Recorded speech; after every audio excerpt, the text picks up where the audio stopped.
teman-teman, apa kabarnya? Semoga kita selalu diberikan kesehatan oleh Allah Subhanahu wa taala.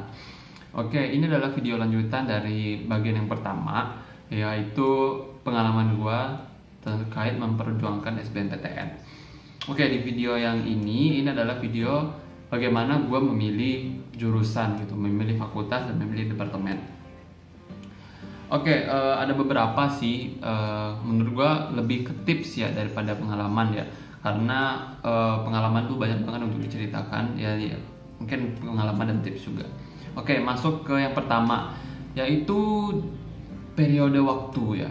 Menurut gua, kalau misalnya kalian baru mencari fakultas kalian di kelas 3 SMA, itu menurut gua udah mepet banget, karena kalian menyibukkan diri kalian untuk mencari tujuan kalian itu kemana gitu. Kalian bingung, dan ya nanti kalian bakalan banyak diskusi, kalian banyak mencari informasi.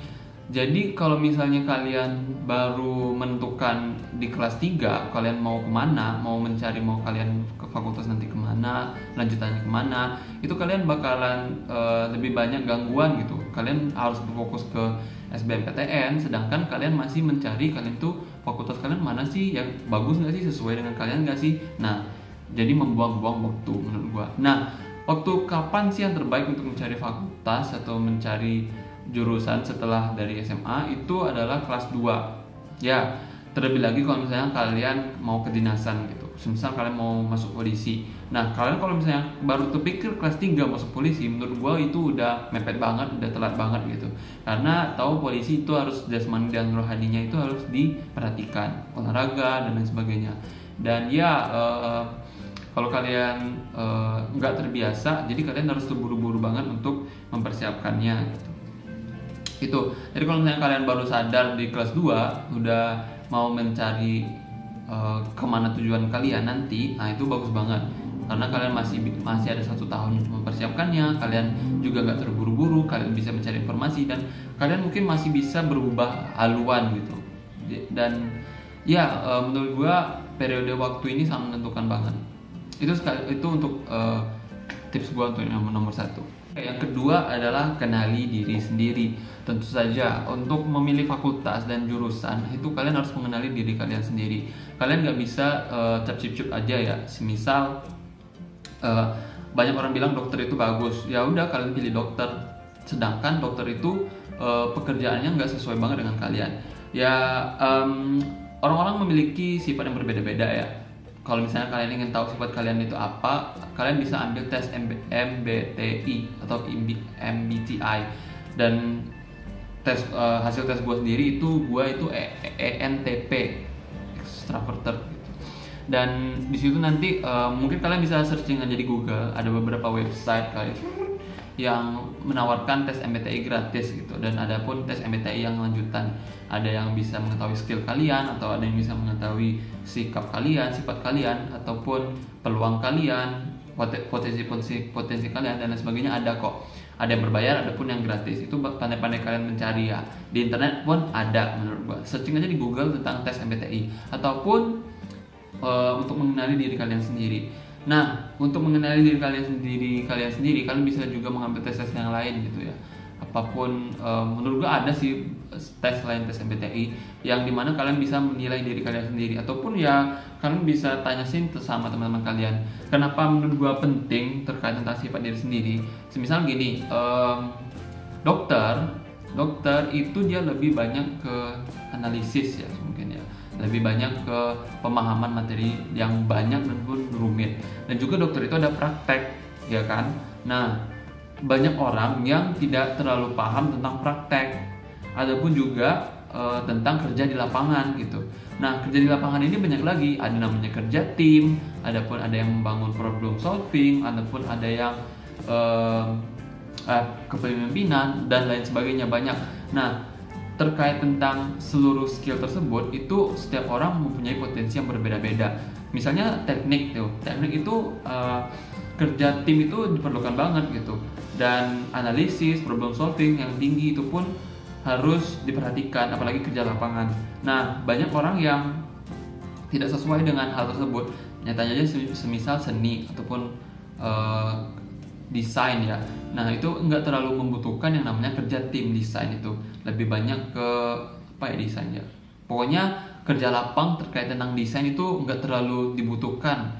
Dan ya ada beberapa juga fakultas yang tidak menerima, semisal buta warna dan lain sebagainya. Nah itu harus diperhatikan karena dari kalian sendiri itu yang tahu diri kalian ya hanya kalian sendiri. Dan ya menurut gua untuk mengambil tes-tes tersebut cukup tahu ya, cukup banyak. Semisal ENTP ini cocoknya di fakultas apa, jurusan apa, apapun prospek kerjanya apa ENTP, ataupun apa tuh yang di ENFJ mungkin ya, sifat-sifat yang lainnya itu pun ada prospek kerja yang menurut gua lebih cocok, yang lebih bagus untuk sifat dan karakteristik kalian masing-masing.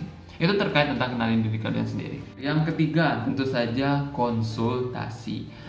Konsultasi ini mencakup tentang kenalin diri kalian sendiri ya, tapi konsultasi di sini lebih berfokus ke memilih jurusan dan fakultas. Kenapa menurut gua konsultasi? Karena kalian harus menemukan orang yang cukup kompeten ataupun cukup tahu lebih banyak terkait tentang sepak terjang masuk kampus ya. Dan ya dulu gua waktu kelas 3 SMA ruangan BK itu jadi tempat mainan gua, tempat nongkrong gua sama circle gua ya. Jadi ya bukan masalahnya gua anak yang murid yang nakal atau lain sebagainya, tapi gua nongkrong ke BK itu selain di BK itu nyaman, ada AC dan chill banget di BK itu, kalian juga bisa bertanya-tanya tentang guru BK mengenai tentang masuk kampus gitu. Biasanya guru BK itu bertanggung jawab terkait tentang murid ya, performa murid di kelas 3 gitu. Lebih fokus di kelas 3. Kalian bisa bertanya tentang alumni-alumni apa saja yang berhasil lolos jalur SNMPTN ataupun jalur SBMPTN ataupun jalur mandiri di kampus-kampus yang sekiranya menjadi tujuan kalian. Dan ya kalian bisa menanyakan strategi apa yang berbeda tahun ini dan tahun yang belakangan gitu. Kalian juga bisa menanyakan jalur-jalur yang tersedia di fakultas-fakultas ataupun kampus-kampus kalian. Biasanya orang-orang kampus yang ingin menyebarkan tentang ya untuk membagikan kampus ya atau mempromosikan kampusnya biasanya ke guru BK dulu. Jadi guru BK itu banyak banget mengandung informasi-informasi terkait tentang masuk kampus gitu, masuk jurusan kampus. Jadi ya guru BK itu juga bisa mengetahui sih apa yang cocok menurut kalian. Ya kabarin aja Bu, setelah saya ngambil tes ini dan di internet itu muncul banget nih terkait tentang ini. Nah, menurut Ibu yang cocok nih untuk gue gimana Bu? Yang cocok untuk saya itu gimana Ibu? Pokoknya sesopan kalian lah, sebaik-baiknya kalian lah. Konsultasi juga mikir-mikir juga ya.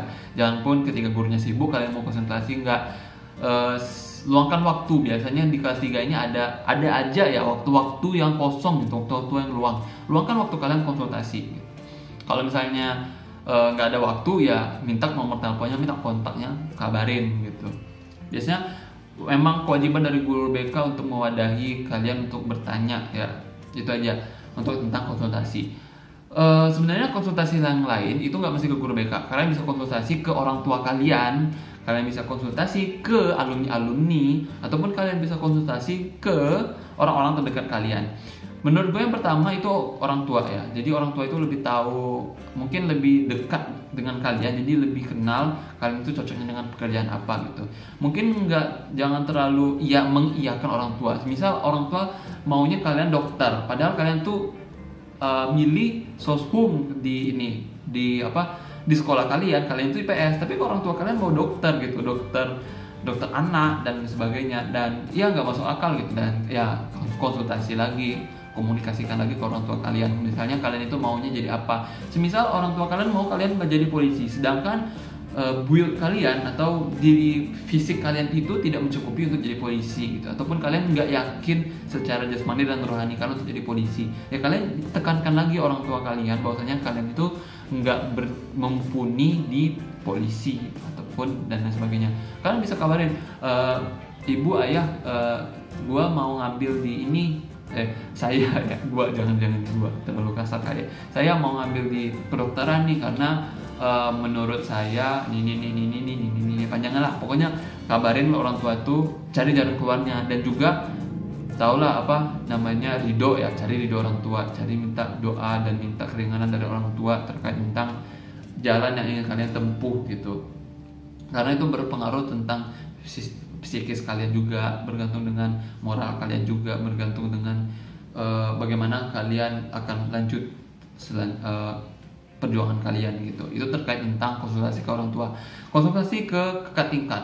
Jadi dulu itu gue nggak terlalu banyak konsultasi ke kakak tingkat ya, ataupun alumni, karena alumni itu banyak banget, dan biasanya alumni itu hanya aktif ketika di akhir semester 3 gitu. Semester 3, di akhir kelas 3 ya. Akhir-akhir penghujung kelas 3 itu ya banyak sih kampus-kampus yang promosi, dan kampus-kampus yang promosi ini tidak selalu ada di semester awal. Jadinya gua nggak terlalu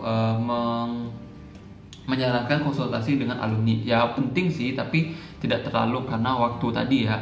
Konsultasi alumni apa sih yang mesti dikonsultasi? Ke alumni yang menurut kalian fakultas yang udah melancip gitu, ataupun yang udah tercorong gitu ke kalian gitu, tercorong ataupun udah mulai tertuju gitu. Misal kalian udah terpikir masuk ke fakultas teknik, tapi kalian mikirnya teknik apa? Teknik industri, teknik elektronik, teknik elektronika, teknik mekanik, apapun teknik sipil. Nah, kalian tanyain ke alumni kalian yang fakultas teknik gitu, nggak mesti dia di teknik sipil atau teknik industri ataupun teknik dan lain sebagainya gitu. Tanyain ke alumni yang fakultas teknik, banyak pasti alumni yang fakultas teknik. Dan ya konsultasi itu banyak juga, konsultasi ke teman-teman lain juga. Biasanya teman-teman lain ada yang bisa bertukar informasi gitu terkait tentang fakultas yang dituju ya. Mungkin ya teman kalian lebih mempunyai informasi yang lebih banyak, konsultasi aja terus ke teman, sekalian cerita sih terkait tentang perjuangan mereka juga. Itu aja terkait tentang konsultasi. Oke, lanjut. Yang keempat adalah tentukan prioritas. Jadi apa sih menurut gue tentukan prioritas? Semisal tadi lu udah temukan lu mau jadi dokter, ataupun jadi teknik, ataupun jadi guru ya, antara 3 ini. Dan ini masih besar banget gitu. Nah, lu harus disaring lagi biar mengecil gitu, harus dieliminasi lagi biar mengecil. Semisal lu udah percaya diri lu mau ngambil kedokteran, ya berarti lu udah mengeliminasi yang kedua yang tadi, teknik sama guru gitu. Nah, kedokteran ini ada lagi loh, ada kedokteran anak, kedokteran hewan, ataupun kedokteran yang lain sebagainya. Nah, itu harus kalian cari lagi itu informasinya, cari lagi, konsultasi lagi, tentukan lagi, bandingkan lagi dengan kalian bagaimana peluangnya dan lain sebagainya. Nah, diprioritaskan lagi nih, kalian mau kedokteran apa. Udah dapat nih kedokteran hewan semisal, udah dapat kedokteran hewan. Nah, kedokteran hewan ini kalian maunya di kampus apa gitu. Nah, cari lagi. Semisal kalian mau kampus di daerah, ataupun kalau kalian mau di kampus di regional Sumatera semisal, atau kalian mau di kampus yang di luar gitu, di luar regional kalian, semisal di Jawa. Nah, gitu. Biasanya untuk SBMPTN itu ada kampus yang daerah dulu, baru kampus yang di luar. Nah, ini yang prioritaskan kampus yang di luar gitu ya, ataupun kampus yang menurut kalian tujuan kalian gitu, nggak mesti kampus di luar ya, kampus yang tujuan utama kalian. Misal kalian lebih mendingkan di Fakultas Kedokteran Hewan IPB, baru Fakultas Kedokteran Hewan di daerah kalian, atau misalnya gua tuh di Bengkulu, Universitas Bengkulu, ataupun di Universitas Negeri Padang, ataupun Universitas Negeri Andalas gitu. Tapi prioritaskan utama yaitu Fakultas Kedokteran Hewan IPB. Nah, itu terkait tentang tentukan prioritas tadi. Nah, tentukan prioritas ini ada juga pilihan lain. Misalnya tadi kan kalian kedokteran hewan tuh. Nah, kalian bisa juga milih ke Fakultas Teknik. Nah, Fakultas Tekniknya apa? Misal teknik sipil, udah dapat tuh teknik sipil. Nah, tentukan lagi prioritasnya, tapi prioritasnya ini di bawah dengan Fakultas Kedokteran Hewan. Jadi ini Fakultas Kedokteran Hewan, ini Fakultas Teknik Sipil. Nah, itu tadi prioritas itu nggak mesti hanya satu, bisa 2, bisa 3, bisa banyak gitu. Tapi utamakan yang paling utama tadi, semisal Fakultas Kedokteran Hewan. Itu yang tentukan prioritas. Jadi orang banyak bingung banget ketika udah dapat pilihan mana nih yang ingin diambil. Ya tentukan prioritas utama dulu tadi itu. Dan gue lebih saranin fokus ke fakultasnya, bukan fokus ke kampusnya. Karena kenapa? kadang peluang untuk kampus itu jauh lebih sulit, ya, jauh lebih kecil ketimbang di fakultas. Semisal peluang kalian untuk lolos di IPB itu lebih kecil daripada kalian lulus di Universitas Bengkulu itu. Jadi lihat lagi peluang, dan peluang itu utamakan prioritas. Kalian lebih prioritaskan fakultas atau kalian lebih prioritaskan ke kampus. Nah, risiko kalau misalnya kalian lebih prioritaskan ke kampus, kalian bisa salah jurusan. Itu tadi, orang banyak menyesal ketika masuk kampus ketika dia salah jurusan. Kampusnya bagus, tapi dia salah jurusan, itu yang masalahnya. Dan tentunya kita nggak mau, jadi utamakan prioritaskan fakultas gitu, utamakan jurusan, karena itu lebih berfokus ke diri kalian sendiri gitu. Dan ya, lebih nanti ada pengaruhnya ke kedepannya lagi. Kalau salah jurusan itu lebih nyesek ketika kalian di kampusnya. Hati-hati ya.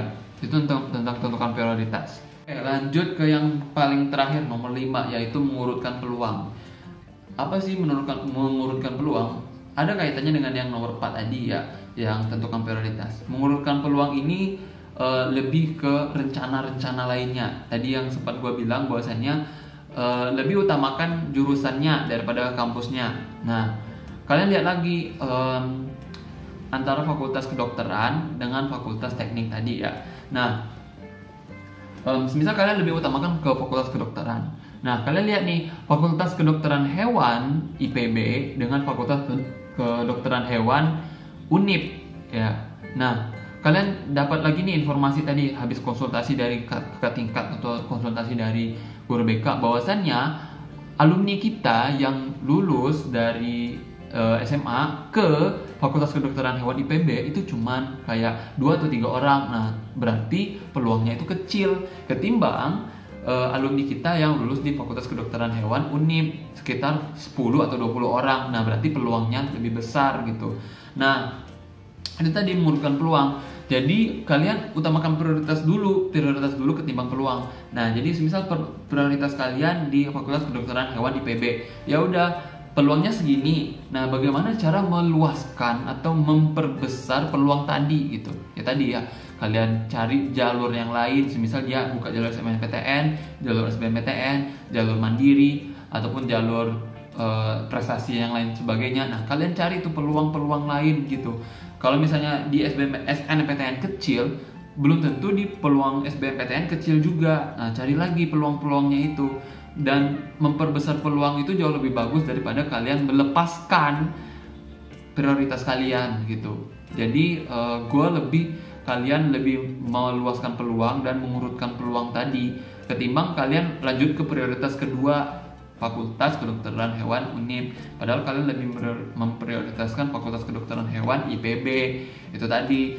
Jadi tentukan peluangnya, urutkan. Misal kalau tadi habis konsultasi peluangnya segini, SNMPTN segini, jalur yang ini segini peluangnya. Nah, tentukan lain. Nah, peluang yang unit tadi gimana? Itu adalah plan B atau plan lainnya gitu. Plan ketiga, keempat, kelima yang unit tadi, yang prioritas kedua tadi, itu plan yang kedua. Kalau misalnya kalian gagal, udah mencoba seluruh peluang di prioritas yang pertama, gagal semua, kalian bisa lanjut ke prioritas kedua gitu. Jadi kalian nggak bukan babu, kalian nggak terbata-bata gitu, atau kalian nggak was-wasan kalau misalnya kalian udah melakukan segala upaya kalian untuk mendapatkan prioritas yang pertama, tapi apa katanya Tuhan berkata tidak, ya tidak. Jadi kalian lanjut ke prioritas yang kedua tadi gitu. Nah, kalian bisa tentukan lagi prioritas ketiga, prioritas keempat, prioritas kelima. Tentukan terus sebanyak-banyaknya. Semakin banyak peluang, semakin kalian tenang gitu. Kalian gak was-was gitu ketika udah masuk ke penentuan masuk kuliah gitu, masuk kampus. Dan itu tadi, kalau misalnya nggak ada jalur SNMPTN, jalur SBMPTN, banyak jalur untuk menuju tujuan gitu. Nggak hanya satu jalur gitu. Dan setiap jalur itu peluangnya berbeda-beda, kesempatan orang itu berbeda-beda. Bagaimana cara kalian menanggapi peluang tersebut, bagaimana cara kalian menggunakan peluang tersebut sebaik-baiknya agar kalian bisa mewujudkan tujuan kalian. Dari itu tadi, peluang itu harus diperhatikan, peluang prioritas di atas peluang. Itu tadi, bagaimana kalian meluaskan peluang kalian tapi tidak mengesampingkan prioritas. Dan ya, peluang ini bisa dijadikan alat untuk menentukan menentukan plan-plan kalian selanjutnya itu apa gitu. Langkah kalian selanjutnya itu apa. Kalau misalnya kalian gagal di plan A, kalian bisa ke plan B terus-terusan. Semisal kalian udah nggak bisa dapat di universitas luar gitu, luar regional kalian, ya udah kalian ada di universitas regional kalian ada, ataupun kalian ada di universitas daerah kalian gitu. Dan ya, tentukan terus, banyakkan terus. Kalau misalnya kalian nggak lulus di kedinasan, ya udah kalian masuk ke kampus. Kalau misalnya kalian nggak lulus di kampus, kalian bisa masuk ke gap year. Dan banyak banget peluang-peluang lainnya, plan-plan lainnya. Susun plan-plan banyak kalian. Jangan sampai kalian stuck di satu plan doang gitu. Kalau kalian nggak bisa di SBMPTN, kalau nggak bisa SBMPTN mandiri. Kalau misalnya mandiri, ya prestasi gitu tadi. Utamakan prioritas. Jangan mudah menyerah tentang prioritas kalian gitu. Utamakan prioritas pertama. Kalau misalnya kalian udah gagal semua, nggak ada jalan lagi, ya udah prioritas kedua gitu. Kalian bisa gap year kok tahun depan, dan utamakan prioritas itu. Tenang aja. Itu saja sih, sekian terkait tentang pemilihan jurusan ya. Gue berharap seluruh video yang bagian 1 dan bagian 2 ini bermanfaat bagi kalian semua. Dan kalau misalnya kalian suka video ini, kalian bisa like. Dan kalau misalnya kalian menemukan video ini bermanfaat dan bisa membantu teman-teman kalian yang lain, kalian bisa share video ini ke teman-teman seperjuangan kalian, ataupun orang-orang di sekitar kalian yang sekiranya membutuhkan bantuan ya, membutuhkan kebermanfaatan dari bagaimana cara mencari di SBMPTN gitu, bagaimana berjuang di SBMPTN ataupun untuk masuk kampus nantinya. Itu aja. Dan ya, kalau misalnya kalian ada pertanyaan, kalian bisa cantumkan pertanyaan kalian di kolom komentar ataupun pendapat kalian di kolom komentar. Gue sangat apresiasi banget kalau misalnya kalian ada menyampaikan saran, masukan, kritikan ataupun pertanyaan-pertanyaan di kolom komentar. Dan gue usahakan banget gue jawab, gue respon. Kalau misalnya pertanyaannya udah banyak, gue bisa mempertimbangkan untuk membuat video tentang Q&A terkait dengan pertanyaan-pertanyaan tadi. Itu saja. Kalian bisa follow sosial media gue di deskripsi. Kalian bisa juga klik sudut kanan atas untuk video yang pertama ya, bagaimana memperjuangkan di SBMPTN. Itu saja, sekian. Terima kasih dan sampai jumpa.